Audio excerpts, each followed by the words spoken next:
Naskomao kiksimantumno, mino kanyuaptsigogi sigod, mina kikawi noaski, mina nanaskomao ngamono ka pingamot, mina ukihtea ka pi sawihta, miwihti ni ma montoya ka notska kiska.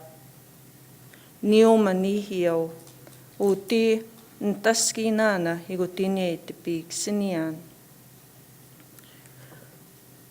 I want to thank the Creator and the Four Directions and our Mother Earth. And I want to thank the beautiful songs that we heard this morning for the gentleman who sang it, and also the elder who shared his thoughts and his knowledge about language. Where I come from, my people are called the Cree people, but in my language we call ourselves Nihiawak. And as Jerry said, I am fluent in a language which is, I'm very fortunate my parents gave me the gift of language given to us from the Creator. Now, people have asked me, how did Idle No More begin? I can only share my story. The other three ladies have their own unique beginning. I was newly out of law school, and I was writing a book, and I came to that chapter about land. This has everything to do with language. Bear with me. Our people have a way of telling the story, and then they come to the core. So I went out to the land. I went home, threw my stuff in storage, and I went home. I went to look for my people's lands, the ones that I remembered growing up when I was a child. What I found over there was this: trees being harvested, an incredible devastation to the land. These are the lands of my people, my father's people. So refusing to work within the colonizer system, in their legal system, I didn't have very much money, and I still don't, but that's fine. So I went and picked boards from the landfill, and I painted signs that said Treaty 6 territory, no trespassing. And the portions of the land were saved because of it. Just that small action. Out there on the lands, my people are buried. Not those small reserves that were given, not those small pieces of land. This is outside in different locations. My people are buried there, and they were harvesting trees in various locations. And when I took my dad out there, he started telling me the history of my people and how these graves came to be. When my dad took me out there, I thought we're going to find like maybe 50 graves or something. We ended up finding about 200. And my dad told me when the Hudson Bay Company came to our lands, they gave my people blankets. And those blankets were infested with disease, and it nearly wiped us out. And these are the burial grounds of those people and my relatives. And some of those children that are buried in different locations in the land had run away from the Indian agent and the priest when those very people came to get them to go to residential school. So when I found that out, you know how when you're first falling in love with someone? That's the only way I can describe it. When you're first falling in love with someone, those feelings of like you can't get them out of your mind, you always have to be around them, you're constantly thinking about them. That's the only way I can describe that feeling when I start going back to the land. I would even like go camp out there, and I found old log cabins out on the land, and it just seemed like those cabins were there, and somebody just walked out and they're going to come back. And I don't have a picture of those cabins, but sometimes I would go fall asleep out there, and then somebody donated a trailer, an old trailer, and then I towed it out there right beside that log cabin, and I would go stay out there all summer. I would stay out there, and I would have incredible dreams, man. It's really quiet out there. And while I was out there, somebody tagged me on Facebook. By this time, I was moving away from social media, but I had this compelling feeling I had to go back and look at that bill. And I don't think the Muniawak, that's what we call the non-Indigenous people, Muniawak, I don't think the Canadian colonial state expected anyone to read this bill. It's a massive bill. And if you don't have the language of law, it would mean very little to you. Even with my law degree, even with my law background, I sat down and I tried to read it. I couldn't even understand half of it. I had my Black's Law Dictionary sitting there. So I sent it to a friend of mine who had many years of law. And she came back to me and said, your people's lands are going to be affected. Your people's waters are going to be affected. This affects your people here as well because we share that water. What Bill C-45 did was it removed the protection of water on our side of Turtle Island. And right now, what is called Canada, it has the largest bodies of beautiful fresh water, water that I can go to still drink from without ever having to worry that it's contaminated. That's unheard of today. It's unheard of that you can go to a stream and drink the water. And my people go there. There's this one stream that I always go to, and it comes out from the land, from the earth, and it flows. And my mother says that we share that water with the little people. And we go get that water to use our medicines because we can't use the water that comes from the tap because it's full of chemicals and fluoride and different things like that. So I would drive my parents to go get the water there when they're using our medicines from the land. So that's what happened. And then, you know, it's so cliche when I used to hear people say, I drew a line. I drew a line. But that time, when I found out what Bill C-45 was going to do, that's what happened. I drew a line right across my people's territory. And I said, I can't do it.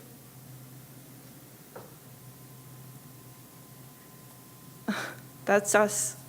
That's Sheila McLean. She's a white lady, not a drop of Indigenous. She comes from settler people who settled and occupy still Treaty 6. Treaty 6 is where I come from. That's where most of my people now live. And then there's Nina Wilson, she's Dakota. And there's me, I'm Cree. And Jessica Gordon is Cree and Soto. And then we didn't expect that it would go global. We didn't expect that. In our hopes, we wanted to reach people. We wanted to reach and let them know, even if we had to stand in a corner somewhere and give out pamphlets, we were determined that people had to know what this was going to do.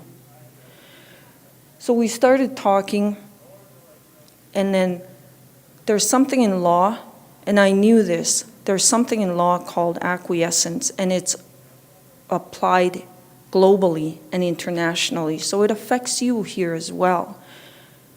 It's called acquiescence. Acquiescence means your compliance is consent, which means if you're silent and these kinds of bills are going through the colonizers' parliament, then that is considered your consent. Silence is considered consent in a reasonable-minded person. I have to be clear on that. On a reasonable-minded person, this would not apply in cases where there is no consent when it comes to children and sexual assault offenses and criminal activities. This would not apply. This is in people like us who are reasonably minded and should be informed about what's happening. We knew this, and then so we started to reach people. On November 10th, we had our first teach-in in Saskatoon, in what is now called Saskatchewan, the province of Saskatchewan. And then came Idle No More. We called it that not to insult years of work that other activists and environmentalists and defenders of land and defenders of human rights, it's not to insult them. It was what we called our chat on Facebook. And we were chatting and we were talking and scheming how we can reach people. And it was the first time that 4 of us ladies were really reaching out and making a commitment to reach out to people. We were being idle no more. We didn't want to be idle anymore. So, and it stuck. For some reason, it resonated with people, and it just stayed. And then people said we were armed with nothing more than a drum and a song. And it went into Edmonton. Our next trip was Edmonton. We went from Saskatoon, Regina, North Battleford, Prince Albert, and then we ended up in Edmonton. And something happened after that. We reached out to grassroots people, and they answered us.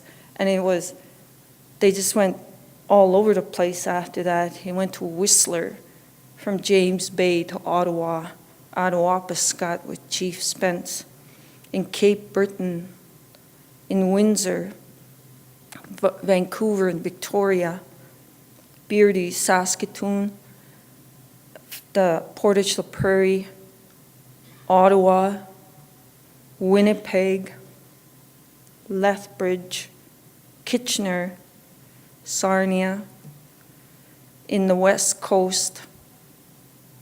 And the big thing was the young people came out. Even if you know Canada, it's cold out there. And they came out in the cold. It was like minus 40. I don't know what it is in Fahrenheit, but that is really cold. And we were outside walking and resisting, and it went from coast to coast, and it went international. Next thing you know, the Sami people were contacting us, and Kenya, and then Hawaii, Morocco, across the Americas. And then when it went overseas, we still communicate with a lot of people. And then by Twitter, it went all over the world. On January 28th, I was in London, England, rallying over there and informing the citizens that the British monarchy had violated Indigenous sovereignty and the treaties in which Canada is made from. The voice of Idle No More, we quickly learned in the teachings that we had, the voice of grassroots people is not political. It is not political. Our voice is in our songs, in our poetry. If you go in and Google Idle No More at our first teach-in, there was a African-Canadian man that came there and shared a poem. He was a spoken word poet, and he came and shared a poem. We didn't say no to anyone. We just, when someone wanted to speak, they spoke in their music, they spoke in their artwork, they spoke in ceremony. We had elders that came and supported us. And Bill C-45 is not the only bill. It was the first bill that we concentrated on. But we're up against a huge mechanism. And if you look at the history, law has always been used as a weapon against Indigenous people. We're doing everything that we can to stop these bills. But if you look at the United States, the bills that have been used against the Indigenous people here, what Canada has done is taken those bills and brought them to our lands. The one that has been instrumental in breaking up Indigenous lands here is the Dawes Act, and that's what we're fighting against right now. We're defending ourselves against that very bill that was used here. What does Idle No More have to do with language? I'll tell you a little bit of history, the erasure of Indigenous history. There's a group called the Group of Seven in Canada. And I'm going to mention the throne speech from the Prime Minister, Stephen Harper, on October 16th, 2013, last year. Treaties are not historic. They are international documents. Not honoring treaties, even as Canadian law affirms its validity. This is a portion of his speech. He said, "They were undaunted. They dared to seize the moment that history offered.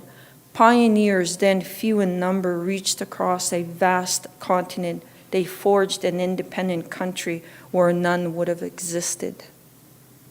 Totally erasing Indigenous people who existed on those lands that he's talking about. These are the famous seven. There are 7 men that traveled across our lands, all of our side of Turtle Island, and they painted landscapes. But if you notice those landscapes, there's no mention of Indigenous people. It looks empty. Come on over, empty land, manifest destiny, terra nullius. All that artwork erased Indigenous people. I'm going to tell you the origin of my people's laws, because we're not a lawless people. We have laws. Wisakitak is a type of a trickster, but he's also a powerful, gifted, spiritual entity that we talk about. He was told by the Creator to go to Okinawaskoti. Okinawaskoti is now called Cypress Hills. And he was told by the Creator, climb the highest hill. And when he climbed that highest hill, the Creator told him, I want you to sing 4 songs. So he stood at the highest hill and he sang to the 4 directions. He sang our 4 songs. And one of them was a woman's song. And after he was done, the elders tell us it took about a year for the Creator to tell him all of our laws. And when he came down that hill, he was ragged and dirty and hungry. And it was the women that met him and took him into the women's lodges. And there he was nursed back to health. And as he was being nursed back to health, he transferred and transmitted our people's laws over to the women. And to this day, the women are called Okichitauskoak, the law keepers. There's one word that is difficult to translate into the English language. It's called inipskit. Inipskit in my language describes a ceremonial person. And what that ceremonial person has been gifted is a ceremony in which he walks on these coals. You know how you make a fire? For a little short distance, he walks on these coals. And he sings 4 songs. And while he's singing a song, that ceremony is used and invoked when a person has died. For example, a child. The parents would take that child to that ceremonial person, and then that ceremonial person would carry that child on those coals and sing 4 songs.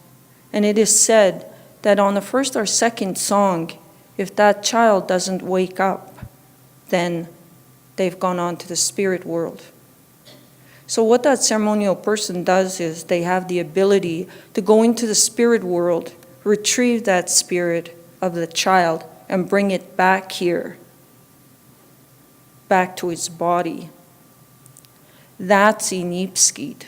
How do you translate that into English? All of that, all that meaning, all that history, all that ceremony describes that one word. That's what we're going to lose if we do not keep speaking our languages and teaching our young people. And this is what Idle No More is defending and protecting. These very systems of knowledge and way of being and way of doing of Indigenous peoples, not just my language. It's all the languages, wherever they are in the world. What we're finding in our part of Turtle Island, I have a hard time to say Canada. Turtle Island.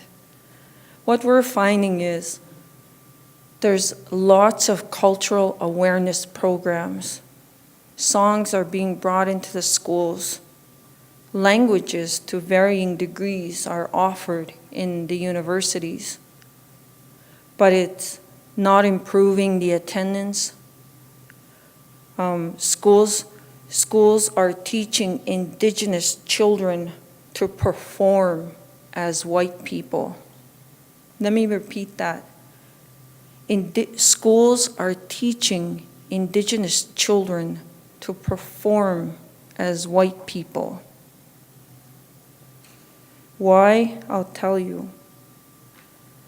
The systems do not change even as we resist and even as we add culture, even as we add songs, even as we add Indigenous languages. The systems do not change. The incarceration rate of Indigenous people does not change. The high rates of suicide do not change. Losing languages at a heartbreaking rate. Missing and murdered and missing Indigenous women is still an issue where we come from. 1,200 women in 30 years, almost every week an Indigenous woman is being killed or has gone missing. High rates of Indigenous children in care. Devastation of land, animals, and water has increased. Our Indigenous way of being, our ceremonies, our songs, our dances, our lodges. Oh, what the heck?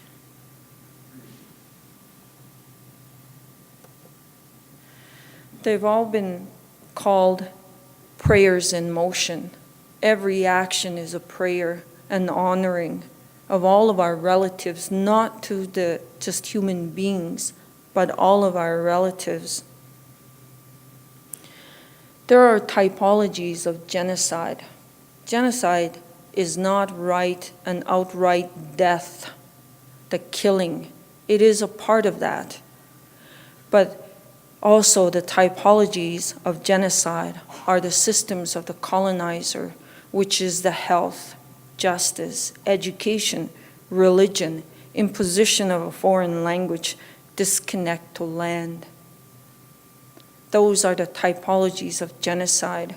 And these are the systems that enforce Indigenous children to perform as non-Indigenous people.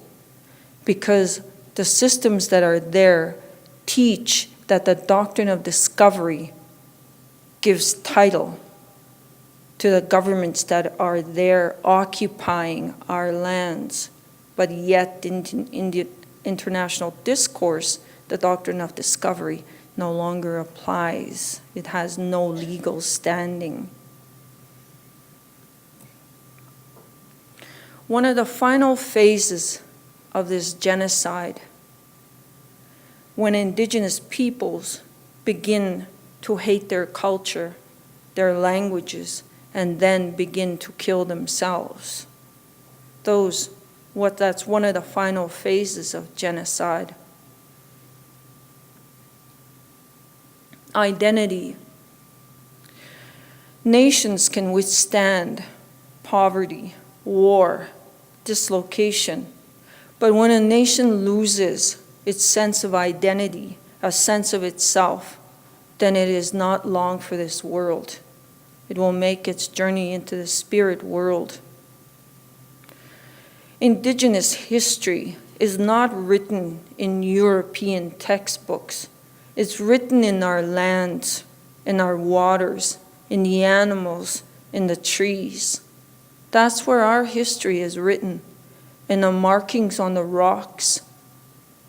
When I go out to the land, my parents get triggered to start talking about the history, a reminder of different parts of our lands and what happened there.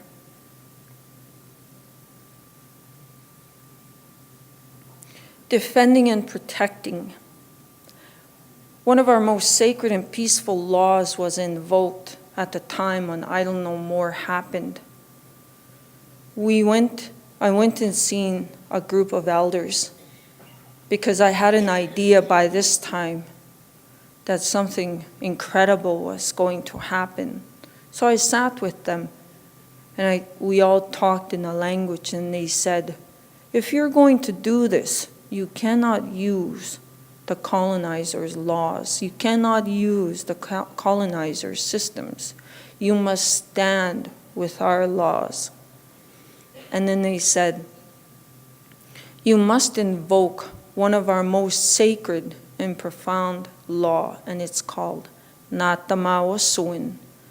Natamawasuin means that you're going to defend and protect your children, but not just your children, all children of the world, and not just the human children.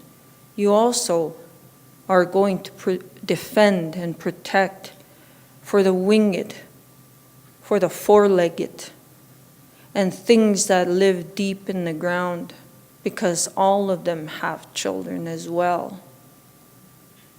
So that's what we had to do. So we stood up and we said, okay, we'll do it. We have to do it. It's not a choice anymore. The highest accomplishment that my people believe is that as warriors, you have to achieve peace for your nation. But the highest accomplishment and achievement is to create peace, not only for your people, but for all people, for all the world. That's the highest accomplishment, the highest honor that we can achieve as an Indigenous person. Then you can go into the spirit world and tell the Creator that you've done all that you can when you have to stand before all of our ancestors.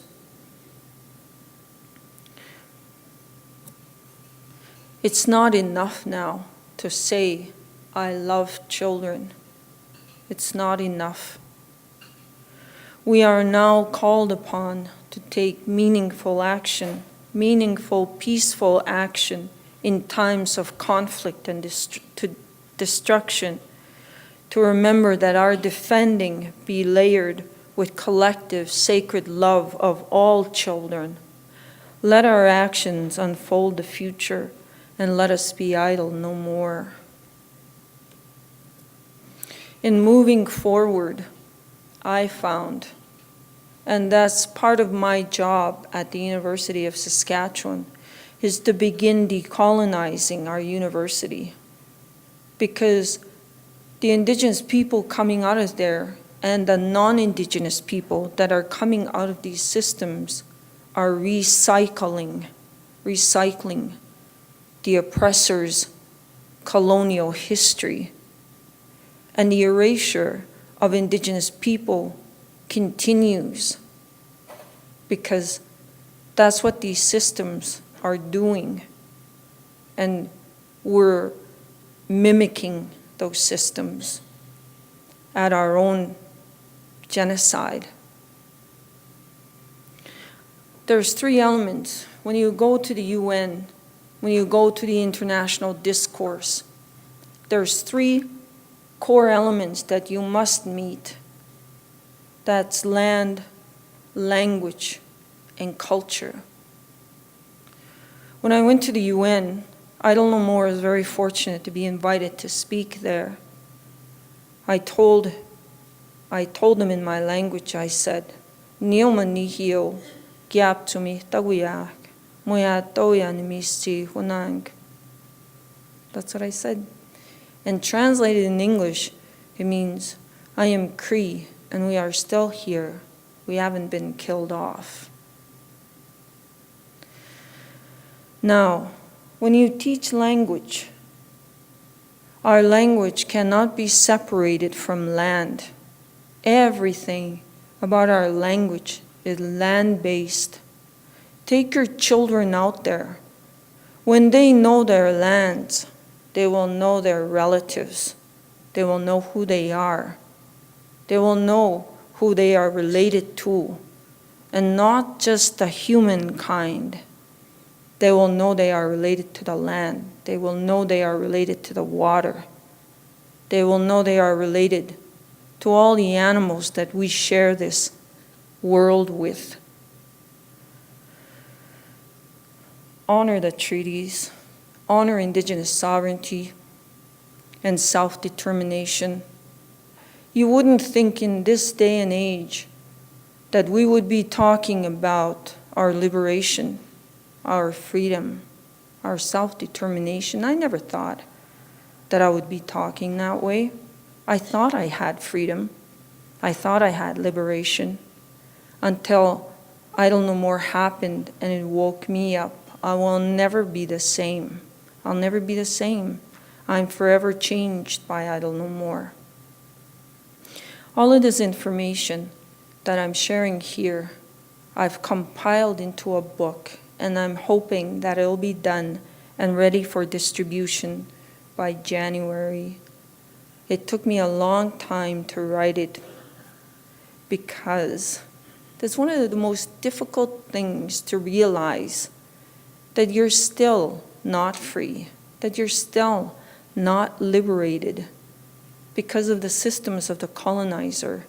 In my country, on our lands, the Indian Act dictates my life.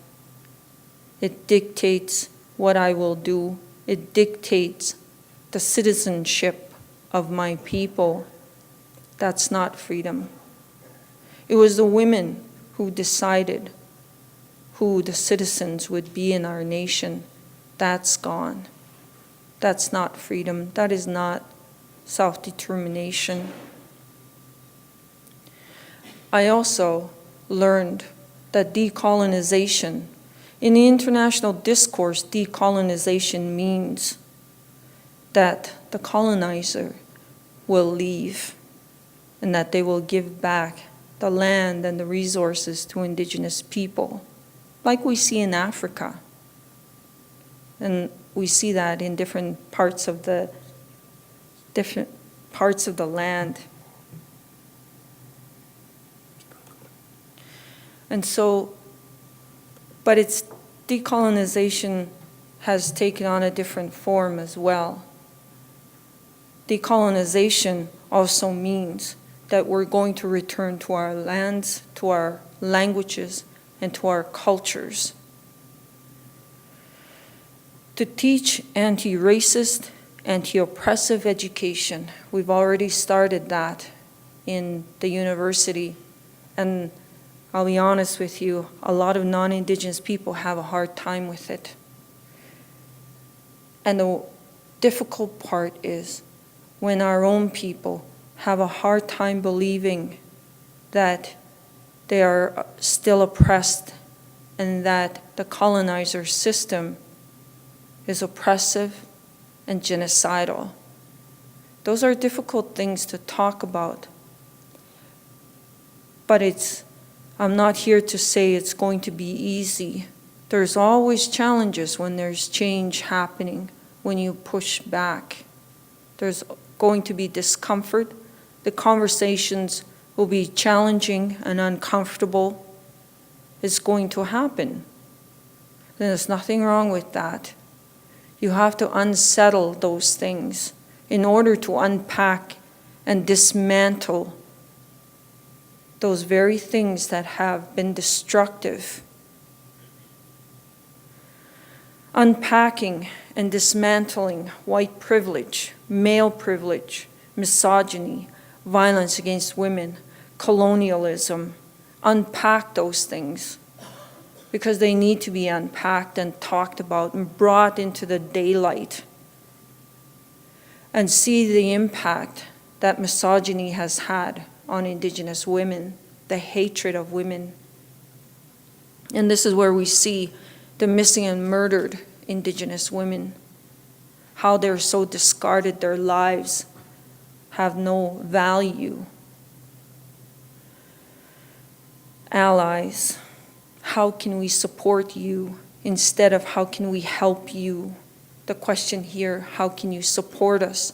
Because we know what's wrong. We know what we need as Indigenous people. It's already started. The language nesting.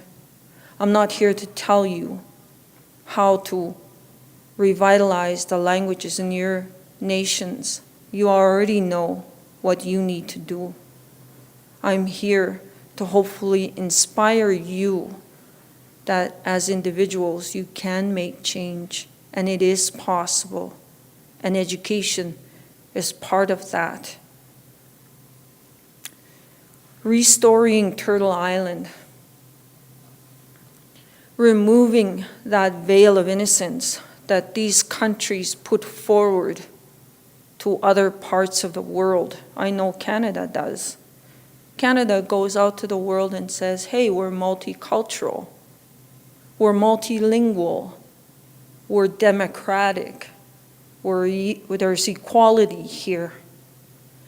What Canada forgets to tell the rest of the world is there's mass graves even in the lands of my people in the Treaty 4 territory of children that have been killed in residential school. There's mass graves there. And they forget to tell the rest of the world how they used electric chairs in the residential schools, how they gave us infested blankets, how they poisoned even the rations that they gave us. And that's that veil of innocence that we need to push back and start pulling it away. And that's the truth. That's the justice. That's the reparation that we need to talk about. I want to leave you with a teaching because my people are storytellers. The elders, I used to do these presentations before and I would just end it like that. The elders say, you can't just end it like that. You have to leave something for the people to take away with. So I said, okay. I was too much a lawyer and very colonized by that time. So I've had to go back to my people's ceremonies and stories. I'm going to share with you something that happened. My uncle, Watsihkwan, his name. I don't know his English name. Anyway, about 13 years ago now, he's an alcoholic. But he's one of those quiet alcoholics that never bothered anyone, hey? And he loved the land. He loved being out there. He's a trapper, a hunter. My people are the land people. There's thousands of miles of land and lakes. And so that one January, and if you've ever been to Canada in January, it's very, very cold. It's very cold. And he doesn't drive, so he hitchhiked to the nearby town, planning to go to his trap line, or like his hunting lands.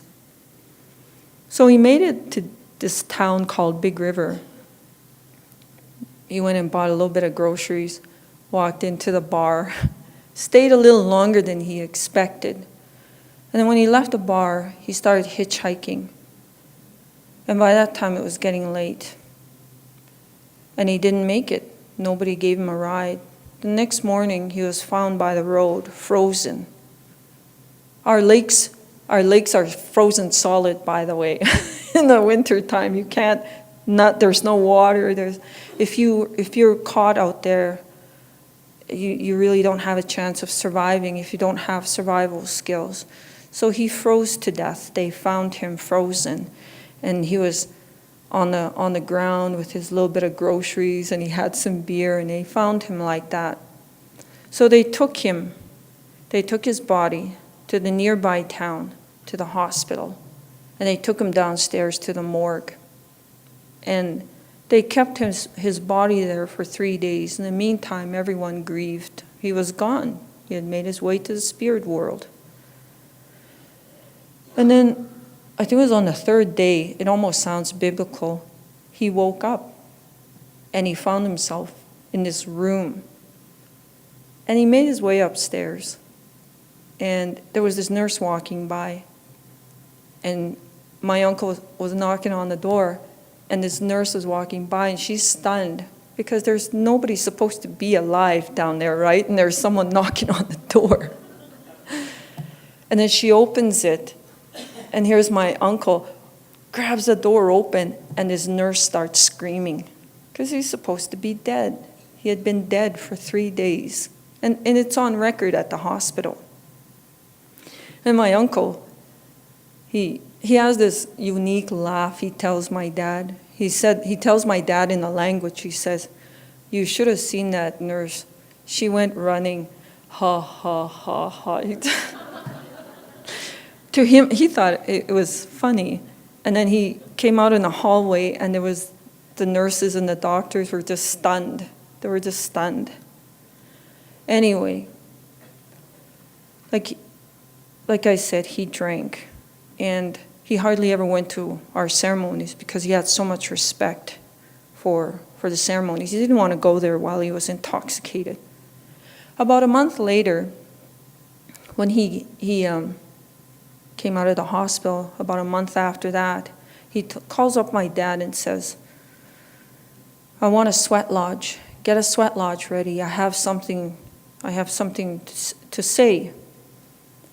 My dad, knowing that my uncle never hardly ever did that, so they got together, a bunch of the uncles, and they got this sweat lodge ready. And my uncle went in there, and he said, and he told my dad and all the people in there, because he knew my dad and my mom are elders, and they travel a lot. And he told my dad, "I want you to tell this story wherever you go." He said, "Wherever you go, I want you to share this story." And my uncle said that he was sent back to tell people that far too many people are breaking 4 laws, and these are the Creator's laws. And he told us that he spent his life drinking and not following the life that the Creator had given us, that he had to pay for that. He has to pay for it. Bukat te pahaman is what we say. You have to pay for that. So he was sent back. And this was a little bit of that to pay for his drinking. So he said, gossiping, ay mohgimuin, we say in my language, ay mohgimuin. Far too many people are gossiping about each other. We are all pathetic as human beings. No one person is, how do you say it, perfect. To have care and compassion for orphan children. The orphan children are the ones that we should step in as the parents when they don't have parents.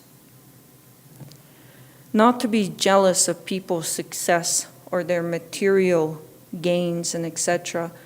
Like if someone has a brand new vehicle, not to feel jealous of that. Instead, to be thankful that you're witnessing the Creator blessing them. To be thankful for that you're witnessing the Creator's work unfolding. Greediness, we say kasagatsun, greediness. To be as generous as possible because far too many people have become greedy. You can't take these things with you. The elders say, always give back, even if it's $1 to a small child who wants bubble gum. Always give back. Always do what you can.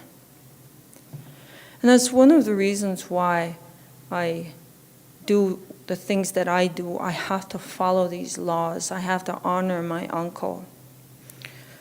So about 2 years later, he stayed sober, my uncle, after this. About 2 years later, my dad went to visit him and found him like he was asleep.